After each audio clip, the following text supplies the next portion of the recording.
नमस्कार साथियों।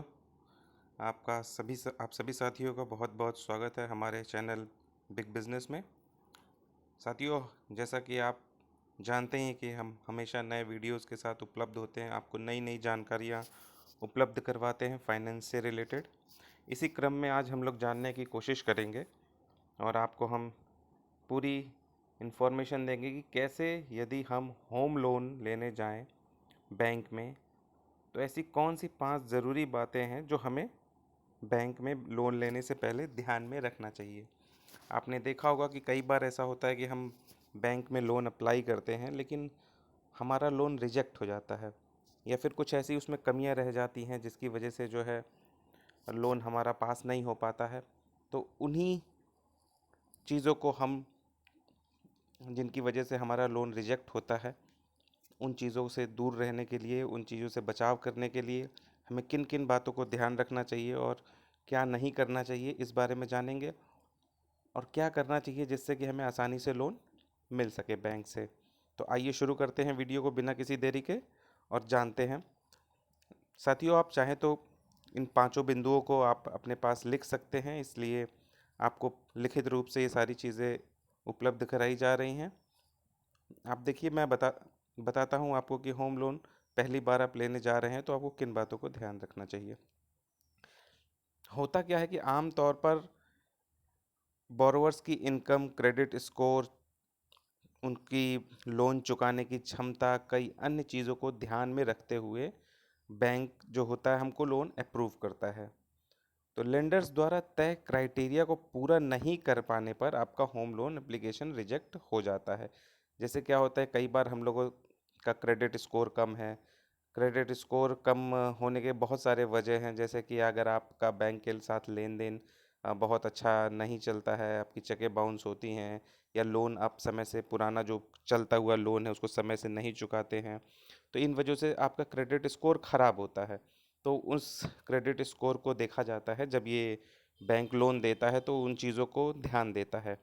तो आपका क्रेडिट स्कोर अच्छा होना चाहिए, बैंक के साथ आपकी साख अच्छी होनी चाहिए। तो इन चीज़ों को ध्यान में रखते हुए जो है क्राइटेरिया को पूरा करना होता है। और जब ये क्राइटेरिया नहीं पूरा करता हुआ देखता है बैंक, तो आपकी एप्लीकेशन को रिजेक्ट कर देता है। होम लोन लेने से पहले यह जानना पर्या यह जानना आपके लिए बहुत ही ज़्यादा ज़रूरी हो जाता है कि आपको जिस बैंक से लोन लेने जा रहे हैं, आपको कितनी ईएमआई चुकानी होगी। होम लोन की चुकौती प्रक्रिया लंबी अवधि तक चलती है, इसलिए होम लोन के साथ आने वाले उनके फीचर्स और विकल्पों को पूरी तरह से समझना और जानना बहुत ज़रूरी होता है। अगर आप पहली बार होम लोन लेने जा रहे हैं, तो आपको यह बताना ज़रूरी हो जाता है कि अप्लाई करने से पहले आपको किन बातों का ध्यान रखना चाहिए। सबसे बड़ी चीज़ है कि आपको नियमित अंतराल पर अपना क्रेडिट स्कोर चेक करते रहना चाहिए, या बैंक जब जाते हैं तो आपको चेक करवा लेना चाहिए।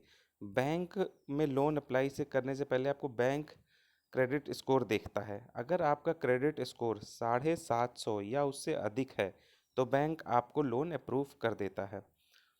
क्रेडिट स्कोर बेहतर होने पर हो सकता है आपका ब्याज दर जो है उसमें भी आपको रियायत मिल जाए और कम ब्याज पर आपको लोन मिल जाए। अगर आप भविष्य में होम लोन लेने की योजना बना रहे हैं, आप फ्यूचर में आने वाले टाइम पर अगर आप लोन लेना चाहते हैं, तो आप नियमित अंतराल पर अपने क्रेडिट स्कोर को चेक करना शुरू कर दें और उसको देखते रहें। यदि खराब है तो उसको मेंटेन करने, सुधार करने की कोशिश करें। इस तरह से कम क्रेडिट स्कोर वाले लोग अपने क्रेडिट स्कोर में सुधार के लिए ज़रूरी उपाय करें।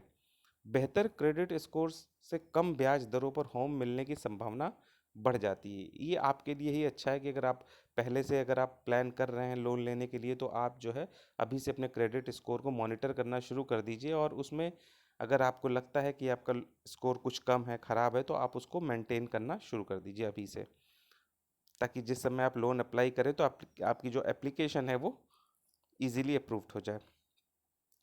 एक चीज़, ज़्यादा डाउन पेमेंट करने में फ़ायदा होता है। जैसे आप लोन ले रहे हैं, आपकी एप्लीकेशन अप्रूव्ड हो गई, और आप, तो उसमें क्या होता है कि ज़्यादा से ज़्यादा जब आप डाउन पेमेंट करते हैं तो उसमें आपको फ़ायदा होता है। ज़्यादा डाउन पेमेंट क्रेडिट रिस्क को एक्चुअली कम कर देता है।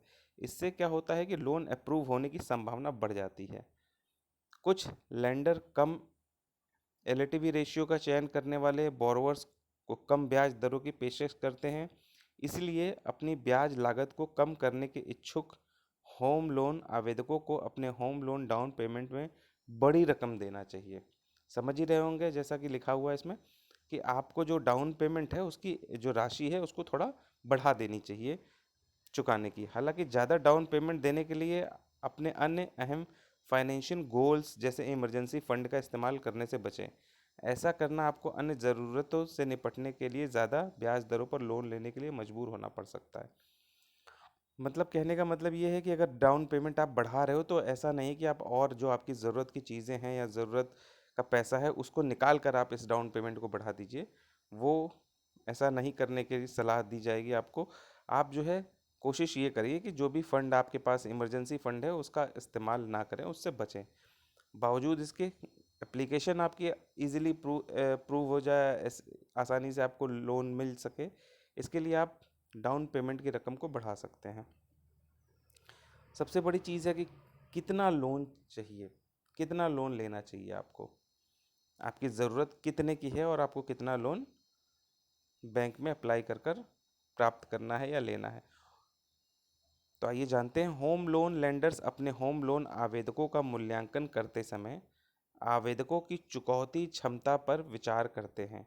मतलब जब आप बैंक में लोन अप्लाई करते हैं लोन के लिए, तो जो बैंकर होता है जो लोन देता है वो ये चीज़ देखता है आपके आईटीआर के माध्यम से, आपके बैंक स्टेटमेंट के माध्यम से। वो ये चीज़ों को जानने की कोशिश करता है। अगर आप नौकरी में हैं, बिजनेस में हैं, सेल्फ एम्प्लॉयड हैं, तो वो जानने की ये प्रयास करता है कि आप उस जो लोन को ले रहे हैं आप उसको कैसे चुकाएंगे, क्या आप उसकी चुकाने की आपकी क्या क्षमता है। उस हिसाब से आपको वो लोन को देता है।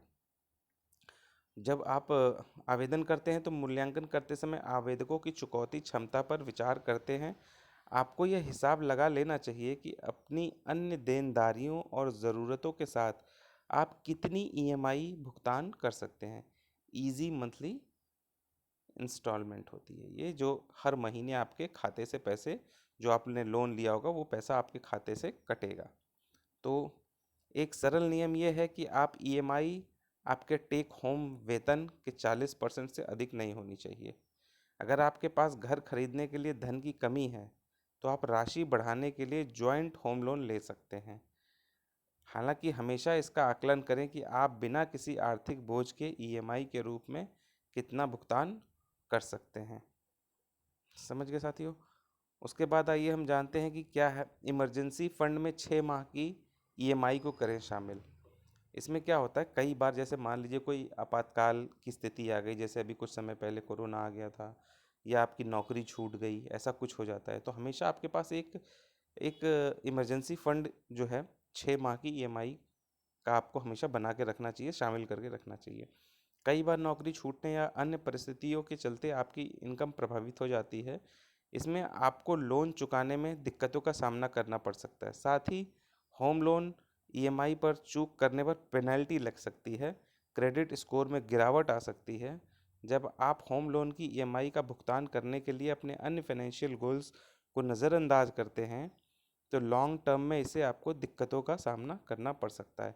इसलिए अपने इमरजेंसी फंड में कम से कम 6 महीने के लिए अनुमानित होम लोन ईएमआई को शामिल करना बेहतर है। इससे आपको किसी तरह की इमरजेंसी की स्थिति में भी अपनी ईएमआई को जारी रखने में मदद मिलती है। ये एक तरीके से इमरजेंसी फंड है जो आप मेंटेन करके रखते हैं कि कभी कोई आपातकाल, कोई ऐसी स्थिति जिस समय आपकी स्वास्थ्य अच्छा नहीं है या कोई विपरीत परिस्थितियां आपके सामने आ जाती हैं, तो उस समय ये आपकी मदद करेगा। इसलिए जो है ये आपको हमेशा अपने पास एक बना के रखना चाहिए। लेंडर्स के होम लोन ऑफ़र की करें तुलना। इस सबसे इम्पोर्टेंट चीज़ है कि अगर आप जब भी लोन लेने जा रहे हैं तो ये बहुत ज़रूरी हो जाता है कि आप जो है तुलना कर लें बैंक अन्य बैंकों से, लोन अमाउंट वगैरह जो है, क्या ब्याज पर आपको लोन मिल रहा है, दूसरे बैंक से कितना रेट लग रहा है।